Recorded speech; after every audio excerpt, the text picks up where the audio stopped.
Salut à tous. Alors, petite actu encore sur Automobile Propre aujourd'hui, en ce 31 octobre 2019. PSA et Fiat Chrysler officialisent leur prochaine fusion. Ah! Pourquoi?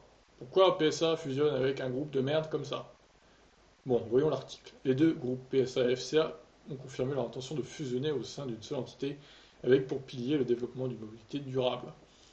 Tout est allé très vite puisque les premières informations sont remontées de la voix du Wall Street Journal mardi soir. Ce jeudi matin, 31 octobre, le groupe PSA a confirmé l'avancée du projet de fusion 50-50 avec FCA. Le groupe italo-américain possède Fiat et Chrysler, mais aussi Jeep, Dodge, Ram, Alfa Romeo, Maserati, Abarth et Lancia. Honnêtement, c'est un peu des marques has-been, tout ça. J'ai rien contre Alfa Romeo et tout, par exemple, mais bon, faut reconnaître qu'elles sont en perte de vitesse, ces marques, hein. Et Lancia, n'en parlons pas.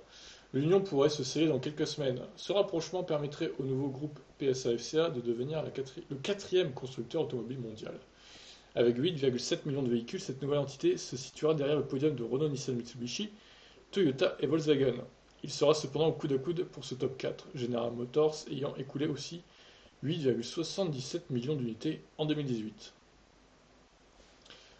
On vous en parlait mercredi, la fusion PSA-FCA permettrait d'accélérer le développement de voitures électriques. En effet, les deux acteurs veulent relever ensemble les nouveaux défis en matière de mobilité connectée, électrifiée, partagée et autonome.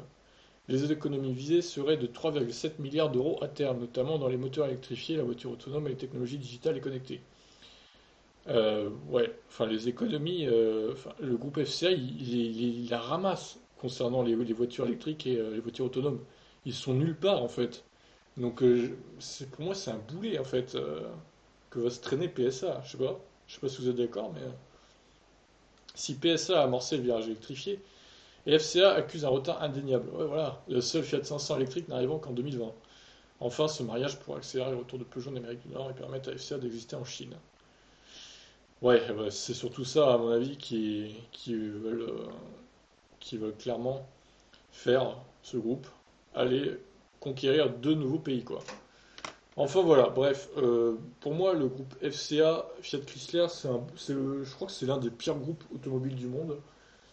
C'est un boulet clairement. Enfin, honnêtement, je n'aime aucune des marques qu'ils ont. Fiat, c'est naze. Chrysler, c'est has-been. Jeep, bon, Jeep, c'est pour ceux qui aiment, on va dire. Dodge, c'est pour les ricains. Ram, pareil. Alfa Romeo, bon, mon père est fan, j'avoue, mais moi non. Elles sont certes jolies, mais le moteur, c'est pas terrible. Maserati, c'est une marque de luxe un peu has-been, un peu éclipsée quand même par Ferrari. D'ailleurs, je pense que Ferrari fait partie de ce groupe aussi, du coup. D'ailleurs, étonnant qu'il ne soit pas cité. Abarth, c'est la version sport des Fiat 500, notamment. Et Lancia, bah, c'est complètement mort, hein. Lancia, je vois aucune Lancia qui est sortie récemment. Donc, bon. Après, je vais peut-être m'attirer les foudres des fans des voitures Fiat, etc. Mais moi, je déteste ce groupe. Je crois que c'est encore pire que Renault, Nissan, Mitsubishi. Donc, pourquoi PSA se traîne ce boulet? Voilà. Moi, je pense que c'est surtout pour ça. Après, on verra bien ce que ça donne. J'espère que pour les deux parties, que ça va être un mariage réussi, si on peut dire, et qu'ils vont pas se, bah, qu'ils vont pas se prendre un échec cuisant suite à ce mariage, du coup. On verra bien. Écoutez, c'est leur décision. Je pense qu'ils ont bien tout calculé. J'espère pour PSA surtout que ça va le faire. Sinon, ce serait con que le groupe coule à la suite de cette fusion, quoi. Espérons que non. Allez, je vous laisse. N'hésitez pas à réagir. Ciao.